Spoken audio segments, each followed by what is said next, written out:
Shalom, selamat pagi adik-adik, selamat hari Minggu. Kita bertemu lagi di ibadah hari Minggu Persekutuan Teruna. Baik adik-adik, untuk memulai ibadah kita, mari kita bersama-sama masuk dalam saat teduh.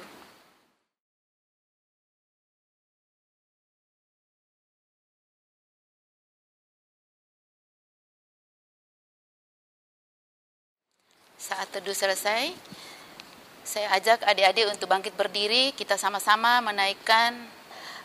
menyanyi bersama Gita Bakti 1, Pujilah Sang Pencipta.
Baik adik-adik, mari kita masuk dalam doa, kita mohon bimbingan Roh Kudus untuk firman Tuhan.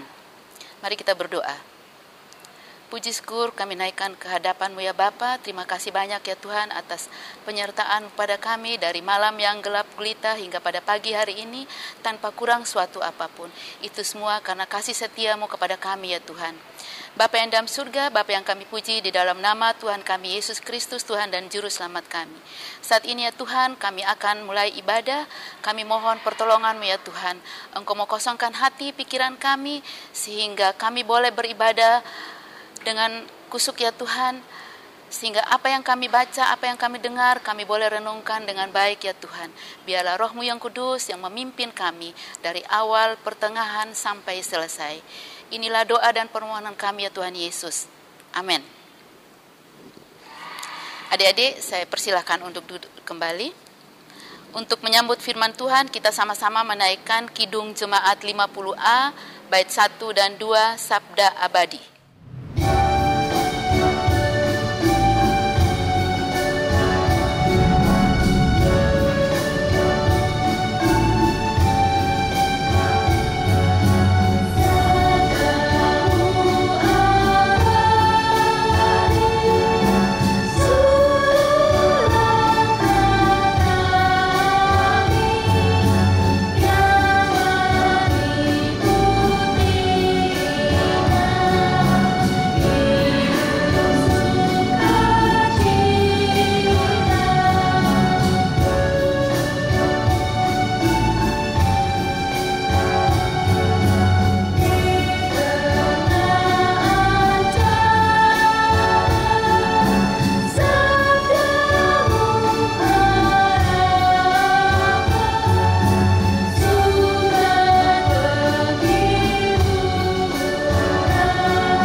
Baik adik-adik, kita masuk dalam pelayanan firman. Kita sama-sama buka 2 Korintus 8 ayat 1 dan 9. 2 Korintus 8 ayat 1 dan 9. Kakak akan bacakan. Pelayanan kasih. Saudara-saudara, kami hendak memberitahukan kepada kamu tentang kasih karunia yang dianugerahkan kepada jemaat-jemaat di Makedonia. Selagi dicobai dengan berat dalam pelbagai penderitaan, sukacita mereka meluap, dan meskipun mereka sangat miskin, namun mereka kaya dalam kemurahan. Aku bersaksi bahwa mereka telah memberikan menurut kemampuan mereka, bahkan melampaui kemampuan mereka. Dengan kerelaan sendiri mereka meminta dan mendesak kepada kami supaya mereka yang beroleh kasih karunia untuk mengambil bagian dalam pelayanan kepada orang-orang kudus. Mereka memberikan lebih banyak daripada yang kami harapkan. Mereka memberikan diri mereka pertama-tama kepada Allah, kemudian karena kehendak Allah juga kepada kami. Sebab itu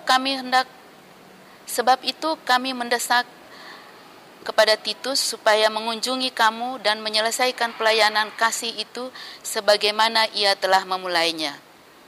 Maka sekarang, sama seperti kamu kaya dalam segala sesuatu, dalam iman, dalam perkataan, dalam pengetahuan, dalam kesungguhan untuk membantu, dan dalam kasihmu terhadap kami, demikianlah juga hendaknya kamu kaya dalam pelayanan kasih ini. Aku mengatakan hal itu bukan sebagai perintah, melainkan dengan menunjukkan usaha orang-orang lain untuk membantu. Aku mau menguji keikhlasan kasih kamu.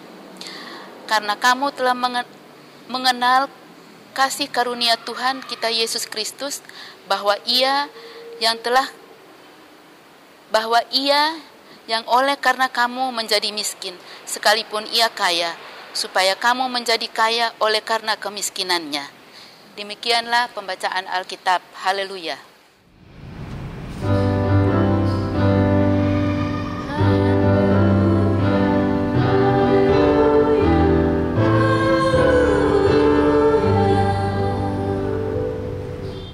Baik adik-adik, kita akan bagi kelas. Kelas Eka dipimpin oleh Kak Olin dan kelas Dwi dipimpin oleh Kak Amel.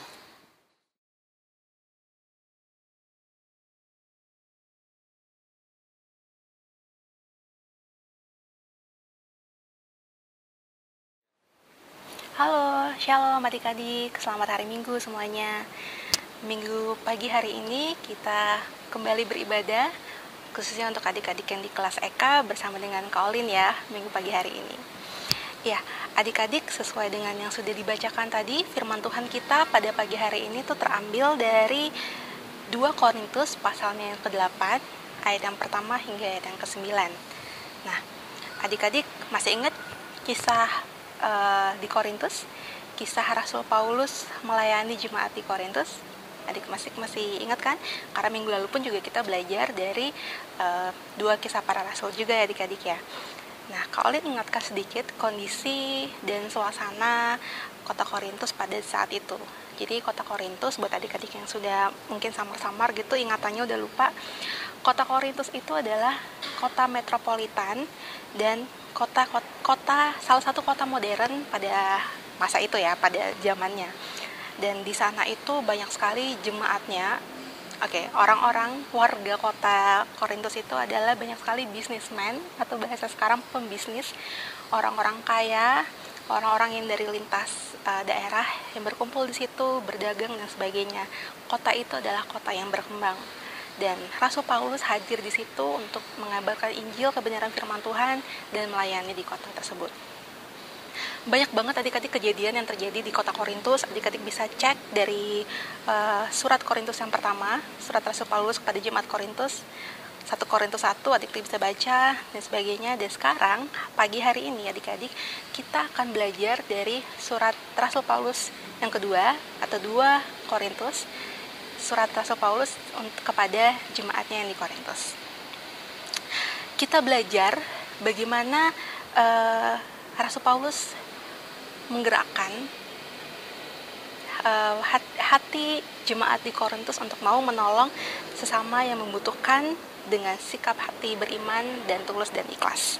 Nah, adik-adik, pada saat itu, pada zaman itu, kisah itu, di orang-orang Kristen Yahudi yang di Yerusalem itu mengalami masalah, mengalami kesusahan.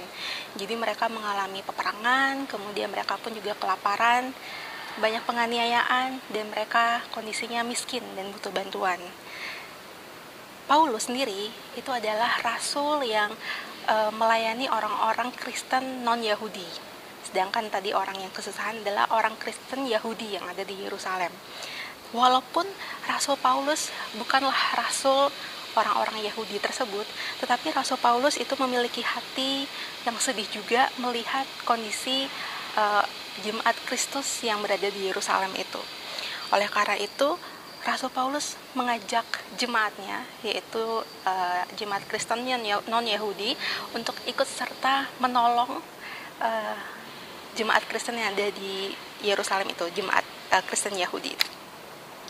Nah, kemudian Rasul Paulus berkata dalam yang kita bacakan ini, menyampaikan suratnya kepada jemaat non-Yahudi yang ada di Korintus.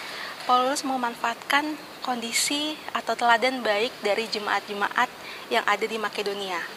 Jadi Makedonia itu tempat lain lagi adik-adik, bukan di Korintus, tempat lain lagi yang adalah jemaat yang dilayani juga oleh Rasul Paulus. Persamaannya adalah jemaat di Makedonia dengan jemaat di Korintus, mereka sama-sama jemaat Kristen non-Yahudi. Tetapi perbedaannya adalah jemaat di Makedonia mereka adalah jemaat yang miskin, bahkan bisa dikatakan sangat miskin, sedangkan jemaat non-Yahudi yang ada di Korintus itu jemaat yang secara materi lebih berada atau lebih kaya dibandingkan jemaat Makedonia. Dan Paulus menggerakkan hati jemaat yang ada di Korintus itu dengan memanfaatkan teladan baik dari jemaat-jemaat di Makedonia. Kalau ada yang tahu, itu daerah Filipi, jemaat Filipi, Tesalonika, Berea, dan sebagainya, di mana mereka adalah jemaat yang hidup dalam kemiskinan, tetapi memiliki kemurahan hati yang besar. Kalau Alin bacakan adik-adik, itu terdapat dimulai dari ayatnya yang kedua. Selagi dicobai dengan berat dalam pelbagai penderitaan, sukacita mereka meluap. Mereka di sini adalah jemaat Makedonia. Dan meskipun mereka sangat miskin, namun mereka kaya dalam kemurahan. Aku bersaksi, aku di sini adalah Rasul Paulus, bahwa mereka telah memberikan menurut kemampuan mereka, bahkan melampaui kemampuan mereka. Jadi melebihi dari yang bisa mereka berikan. Dan di ayat yang keempat, dengan kerelaan sendiri, mereka meminta dan mendesak kepada kami supaya mereka juga beroleh kasih karunia untuk mengambil bagian dalam pelayanan kepada orang-orang kudus.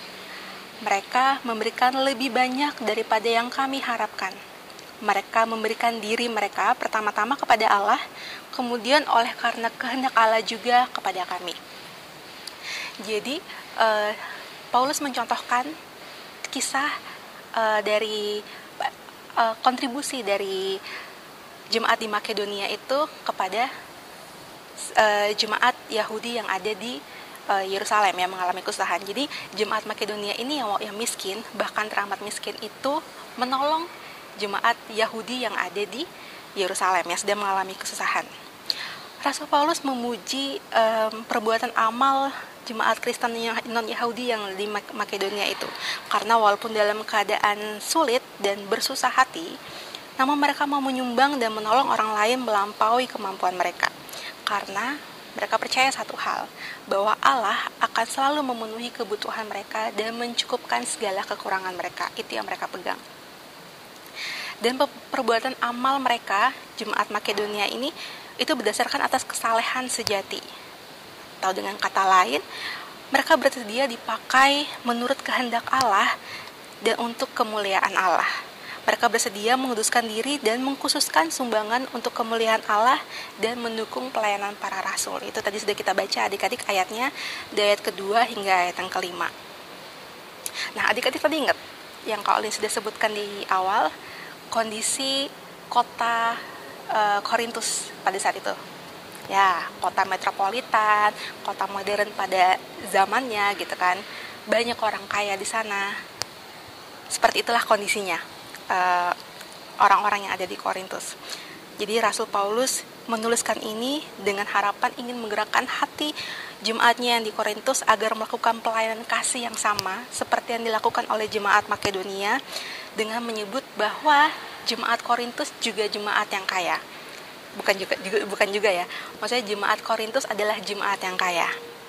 Kaya di sini diawali dengan kaya iman. Kalian akan bacakan di ayat yang ke-8 hingga ayat yang ke-7 hingga ayat yang ke-8. Maka sekarang, sama seperti kamu, kaya dalam segala sesuatu. Yang pertama, dalam iman, dalam perkataan, dalam pengetahuan, dalam kesungguhan untuk membantu, dan dalam kasihmu terhadap kami. Demikianlah juga hendaknya kamu kaya dalam pelayanan kasih ini. Jadi yang disebutkan pertama adalah kaya dalam iman, dalam perkataan, dalam pengetahuan, dalam kesungguhan untuk membantu, dan dalam kasihmu terhadap kami. Aku mengatakan itu bukan sebagai perintah, melainkan dengan menunjukkan usaha orang-orang lain untuk membantu. Aku mau menguji keikhlasan hati kamu. Keikhlasan kasih kamu. Itu ada di ayat yang ke-8. Nah, adik-adik, sebenarnya perihal pelayanan kasih, seperti judul perikop ini, pelayanan kasih, sebenarnya kegiatan ini sudah diawali atau sudah ditunjukkan juga oleh Allah kepada kita ya adik-adik ya. Jadi kalau adik-adik harus ingat kisah bagaimana Yesus Kristus hadir di dunia ini. Tujuan Allah mengirimkan putranya tunggal ke dunia ini. Allah melepaskan jubah kemuliaannya. Kristus turun ke dunia ini, lahir sebagai anak miskin, anak dari tukang kayu yang biasa-biasa saja gitu, bahkan cenderung miskin, susah dan sebagainya. Padahal Allah memiliki semuanya, bukan cuma memiliki harta, bukan cuma memiliki kemampuan, ilmu pengetahuan. Allah memiliki dunia ini, bahkan memiliki kita sebagai ciptaannya. Melepaskan itu semua, turun ke dalam dunia. Hanya untuk apa adik-adik? Untuk Kak Olin dan untuk adik-adik. Untuk menebus dosa kita semua. Allah rela menjadi miskin dan gak berhenti sampai situ. Bahkan Allah rela mati di kayu salib untuk menebus dosa kita. Dan kelahirannya sebentar lagi akan kita rayakan adik-adik. Di minggu depan kita akan bukan minggu depan, 2 hari lagi kita akan masuk di bulan Desember. Dan di beberapa minggu ke depan kita akan merayakan kelahiran Allah dalam Natal atau Christmas. Oleh karena itu adik-adik, pagi hari ini firman Tuhan mau mengingatkan kita bahwa kita sudah diberi kekayaan oleh Tuhan. Banyak sekali kekayaan yang Tuhan berikan kepada kita. Kayak apa? Kayak materi, banyak duit, banyak tabungan gitu. Kita punya ilmu pengetahuan, adik-adik, Kak Olin, adik-adik semua kaya akan ilmu pengetahuan. Banyak banget taunya, bukan hanya di sekolah, tahu banyak tentang dunia ini, tentang teknologi dan sebagainya. Talenta, adik-adik kaya akan talenta, bisa bermain musik, bisa kata-kata dengan baik, bisa menjadi influence buat teman-teman, buat orang-orang di sekitar. Itu adalah talenta-talenta adik-adik. Dan masih banyak lagi kekayaan yang Tuhan ciptakan, Tuhan berikan bagi setiap adik-adik dan bagi setiap Kak Olin juga, bagi setiap kita. Oleh karena itu adik-adik, mari kita semua peka atas anugerah kekayaan yang Tuhan sudah berikan kepada kita, dan bukan hanya peka yang Tuhan inginkan, peka melihat itu ya, melihat kekayaan itu dan mengembangkan itu semua. Tapi Tuhan juga minta kita untuk bermurah hati untuk melihat kondisi sekitar kita, melihat siapa saja yang membutuhkan pertolongan kita. Tapi nggak hanya untuk orang-orang kaya saja, nggak hanya untuk orang-orang yang melimpah karunia saja. Tapi walaupun kondisi kita juga sedang susah, kita juga sedang kekurangan secara materi, kita pun merasa bahwa ilmu pengetahuan kita B aja, pas-pasan aja, kita juga merasa talenta kita ya cuma segini-segini saja, masih banyak yang lebih baik dan sebagainya gitu. Kita juga diwajibkan dan diharuskan oleh Tuhan untuk mempunyai hati mau memberi kepada siapapun. Kita diminta untuk, walaupun saat ini kondisi kita susah adik-adik, susah itu general ya adik-adik ya, tadi Kak Olin disebutkan ya, susah dalam keuangan, dalam segala sesuatu kondisi adik-adik saat ini susah. Adik-adik harus melihat juga bahwa ada yang lebih susah dari kita, pasti ada yang lebih susah dari kita. Kita nggak bisa melihat bahwa hanya kita sendiri yang susah, masih banyak orang di luar sana yang juga butuh pertolongan kita. Sekarang permasalahannya, kita mau melihat ke bawah juga atau hanya mau melihat ke atas saja, mau melihat orang-orang yang lebih dari kita tanpa mau mencoba melihat, oh banyak juga orang-orang yang di bawah kita, teman-teman kita, guru kita, saudara kita, tetangga kita yang butuh pertolongan kita. Pelayanan kasih ini, memberi ini, amal ini itu bukan untuk menunjukkan bahwa kita yang memberi itu lebih dari yang diberi. Karena kita merasa sudah lebih diberkati, talenta kita lebih banyak, kita punya kemampuan lebih banyak, duit kita lebih banyak, uang jajan kita lebih banyak, bukan berarti kita lebih tinggi derajatnya dari orang yang kita bantu. Tetapi anak Kristen harus punya, anak Tuhan harus punya pemikiran seperti ini. Kita memberi itu karena kita bersyukur kepada Tuhan. Kita memberi itu untuk menunjukkan bahwa kita sebagai anak Kristus, jemaat Kristus, kita meneladani kasih Kristus. Kasih Kristus seperti apa? Kasih Kristus yang lebih dahulu memberi. Memberi yang gak ada nilainya. Adik-adik mau samakan dengan nilai apapun, itu tidak sebanding. Kasih yang sama yang diberikan kepada kita, anak-anaknya yang berdosa. Jadi pemahaman itu harus kita ingat baik-baik dalam hati kita, dalam pikiran kita, dalam setiap tindakan, pola pikir kita. Apapun kondisi adik-adik saat ini, adik-adik merasa susah, adik-adik juga merasa berkecukupan. Apapun kondisi adik-adik saat ini, jangan lupa kondisi kita saat ini, kita harus peka melihat sekitar kita. Pasti ada teman-teman kita, guru kita, saudara kita, siapapun itu yang membutuhkan pertolongan kita. Pertolongan apapun itu.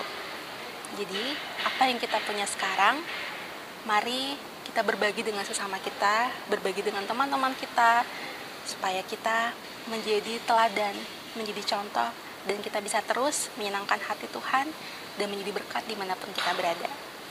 Demikianlah firman Tuhan pada pagi hari ini. Terpujilah Tuhan. Haleluya.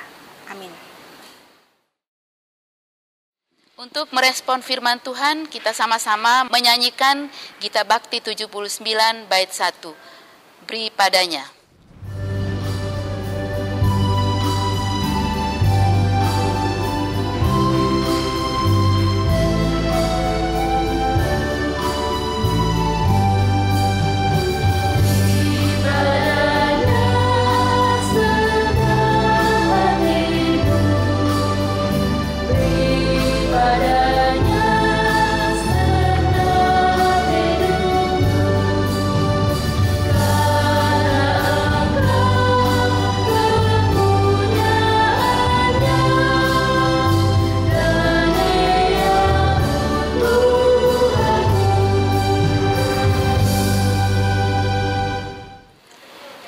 Adik-adik, mari satukan hati dan pikiran kita. Mari kita bersatu dalam doa syafaat.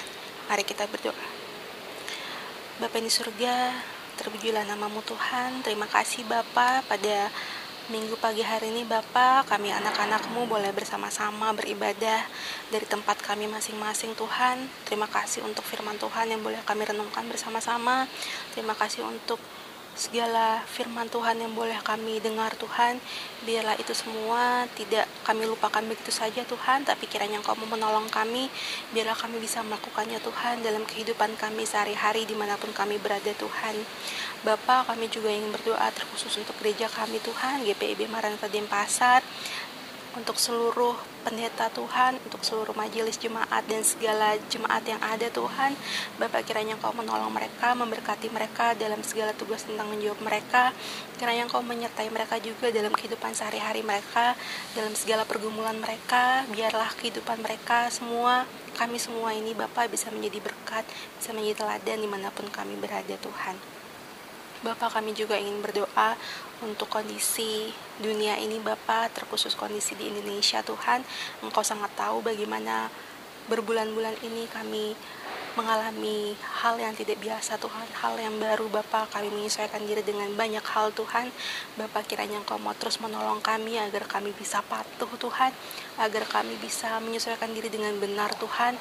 Biarlah segala kondisi yang ada ini Bapak, kondisi buruk ini, kiranya Engkau menolong supaya kami bisa melihat dari perspektif yang lain Tuhan. Kami bisa belajar banyak hal dari kondisi yang ada, dan biarlah kondisi ini bisa terus menguatkan iman percaya kami Tuhan. Kondisi ini bukan melemahkan kami Tuhan, tapi menjadikan kami lebih kuat lagi untuk menghadapi hari-hari depan Tuhan. Kami berdoa untuk teman-teman kami, keluarga kami, siapapun Bapak yang sedang terbaring lemah, sakit, sakit apapun Tuhan, kiranya Engkau menolong mereka, memberkati mereka, menyembuhkan mereka Tuhan. Biarlah mereka bisa segera pulih, mereka bisa segera kembali beraktivitas tanpa merasa sakit dan sebagainya Tuhan. Kami pun juga ingin berdoa untuk keluarga kami Tuhan, untuk mama papa kami, untuk kakak adik kami Tuhan. Engkau yang tahu, Engkau yang sangat tahu, dan Engkau yang lebih tahu Bapak kondisi dari setiap kami Tuhan.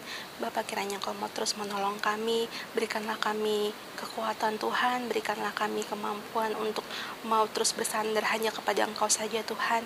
Dan biarlah kami anak-anak-Mu yang masih kecil ini Tuhan, masih yang sangat muda ini Tuhan, Engkau mau pakai kami lebih lagi Tuhan, menjadi saluran berkat terkhusus di keluarga kami, di lingkungan sekitar kami, dimanapun kami berada Tuhan.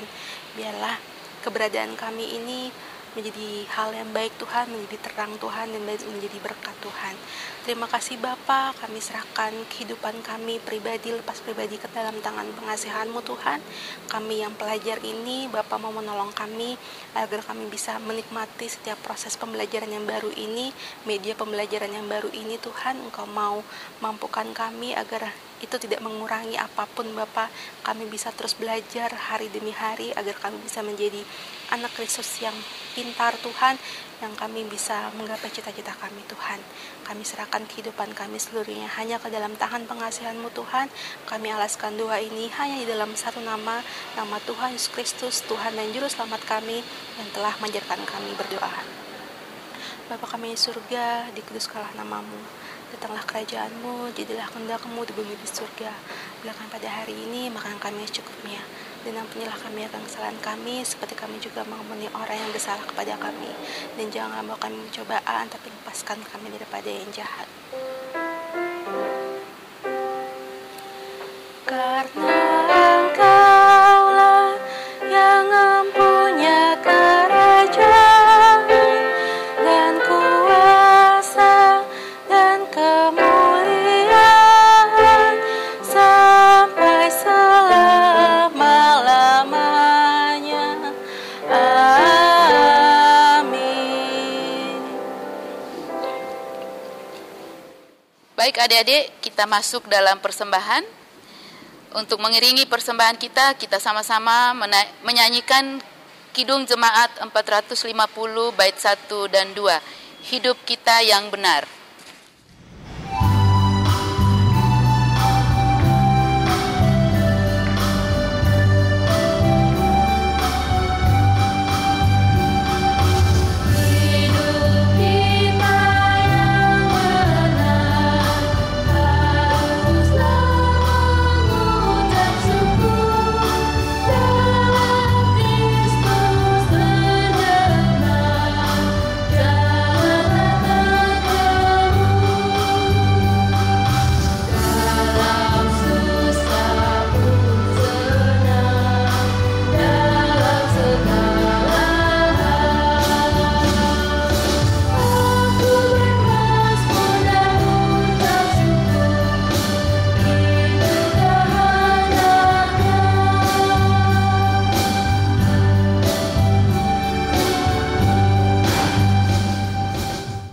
Baik adik-adik, saya undang untuk berdiri, kita bawa persembahan kita ke hadapan Tuhan.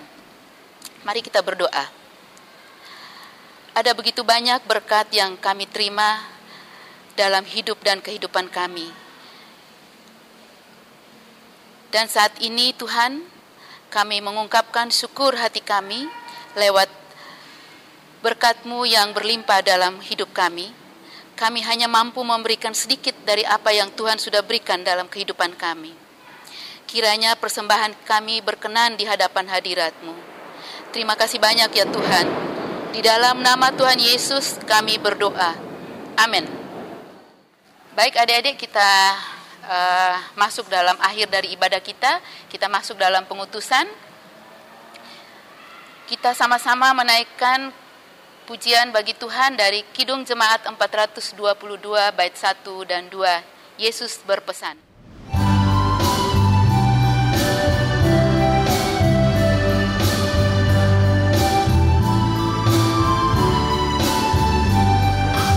Yesus berpesan.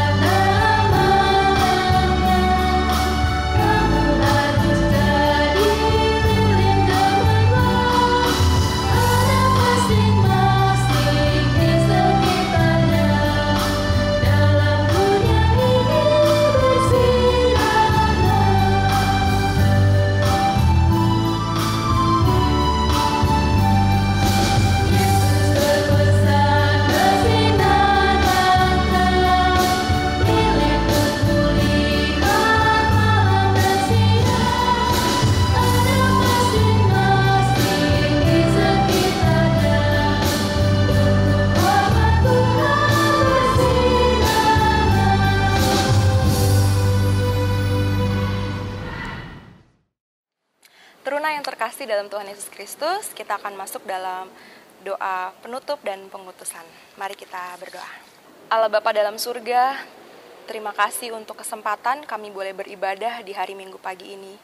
Ya Bapa, biarlah firman yang sudah kami dengar dan kami belajar bersama-sama, itu terus berbicara, mengoreksi hati kami, memampukan kami menjadi pelaku-pelaku firman yang hidup dalam keseharian kami.